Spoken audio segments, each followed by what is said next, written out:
Selamat pagi para warga kerajaan sorga. Saya sedang membaca Kingdom Daily Devotion. Hari ini diambil dari Galatia pasal yang kelima, ayat yang ke-17. Firman Tuhan berbunyi, sebab keinginan daging berlawanan dengan keinginan roh. Dan keinginan roh berlawanan dengan keinginan daging. Karena keduanya bertentangan. Sehingga kamu setiap kali tidak melakukan apa yang kamu kehendaki. Judulnya adalah roh melawan daging. Sebagai orang percaya, kita terus-menerus bertempur antara keinginan daging dan tuntunan Roh Kudus. Daging melambangkan sifat kita yang berdosa, yang menarik kita ke arah keegoisan, kesombongan, dan yang paling parah memang betul-betul adalah ketidaktaatan. Namun roh menuntun kita kepada kebenaran, kasih, dan ketaatan kepada Tuhan. Paulus menggambarkan pergumulan ini dalam Roma 7 ayat 19. Sebab bukan apa yang aku kehendaki, yaitu yang baik, yang aku perbuat, melainkan apa yang tidak aku kehendaki, yaitu yang jahat yang aku perbuat. Bayangkan apa yang Paulus jelaskan, kita mau berbuat baik, tetapi daging kita tidak berdaya.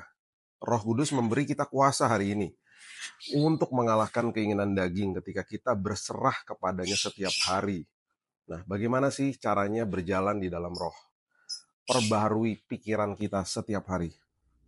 Setiap hari, bukan hanya satu hari saja, setiap hari. Janganlah kamu menjadi serupa dengan dunia ini, tetapi berubahlah oleh pembaharuan budimu, sehingga kamu dapat membedakan manakah kehendak Allah, apa yang baik, yang berkenan kepada Allah, dan yang sempurna. Nah, ini diperlukan yang namanya memberi makan kepada rohnya, yaitu apa? Kebenaran firman. Itu makanan yang sangat sehat kepada roh kita. Jika kita masih tidak menjaga pintu gerbang hati kita, mata dan telinga kita masih dikotori dengan sampah dunia, kita masih terus-terusan berjam-jam ada di depan sosmed, melihat hal-hal yang tidak berguna, itu adalah makanan bagi jiwa. Jiwa itu ada pikiran, kehendak, keputusan, perasaan, emosi. Dan ketika itu terus yang dikasih makan, maka jiwanya akan terus menjadi lebih kuat daripada rohnya. Itu sebabnya firman Tuhan adalah makanan bagi roh kita yang sangat-sangat luar biasa dan sehatnya. Kuncinya adalah kita terus isi dan fokus roh kita dengan firman kebenaran Tuhan. Ya, lambat laun kebenaran ini akan menguasai kita. Karena kita memang tidak akan pernah bisa menguasai diri kita sendiri tanpa bantuan Tuhan dan dengan kebenaran firman-Nya. Kemudian mulai salibkan keinginan daging, mulai belajar setiap hari sekolah kehidupan. Barang siapa menjadi milik Kristus, ia telah menyalibkan daging dengan segala hawa nafsu dan keinginannya. Galatia 5 ayat 24.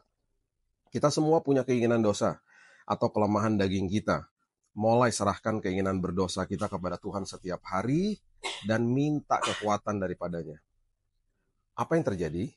Tuhan sendiri nanti yang akan menumbuhkan buah roh di dalam hidup kita seperti yang kita sudah kenal, kasih, sukacita, damai sejahtera, kesabaran, kemurahan, kebaikan, kesetiaan, kelemah lembutan, dan penguasaan diri. Seperti yang ditulis di Galatia 5 ayat 22 sampai 23. Kemenangan atas daging adalah mungkin ketika kita hidup di dalam kuasa Roh Kudus yang sudah diberikan di dalam kita. Tetaplah terhubung dengan Tuhan melalui doa, firman, dan persekutuan dengan orang percaya lainnya. Semakin kita berserah kepada roh, semakin kita mengalami kebebasan sejati di dalam Kristus Yesus. Kita mulai hari ini dengan doa. Tuhan, terima kasih. Mengucap syukur buat perenungan firman Tuhan hari ini. Kami tahu, kami sadar bahwa daging kami kuat. Itu sebabnya kami butuh memberikan makan kepada roh kami supaya roh kami makin kuat dan lebih kuat daripada jiwa kami yang penuh dengan sampah dari masa lalu, dari apapun yang ada di sekitar kami. Itu sebabnya kami percaya Tuhan, hari ini firman yang sudah kami baca, firman yang kami dengar, kami percaya akan menguatkan hidup kami sepanjang hari ini menjadi bekal kami, dan esok kami akan lakukan hal yang sama Tuhan. Setiap hari kami mau landasi setiap keputusan, setiap hari dengan firman kebenaran Tuhan. Kami mengucap syukur buat hari yang baru, ada kesempatan yang baru bersama Tuhan. Kami akan mulai hari yang baru ini Tuhan, dan kami percaya hari ini kami mengalami kesehatan, kesembuhan, perlindungan, penyertaan Tuhan, damai sejahtera, sukacita, hikmat, pengharapan ada di dalam kami, dan kami akan landasi hari ini dengan Tuhan. Kami akan mulai Tuhan, kami akan buka pintu yang baru ini, hari yang baru, hanya dengan Tuhan Yesus sendiri. Di dalam nama Tuhan Yesus, Kami berdoa dan mengucap syukur. Kita sama-sama katakan, amin. Have a blessed day. Dan jangan lupa, seperti biasa, seruput kopi.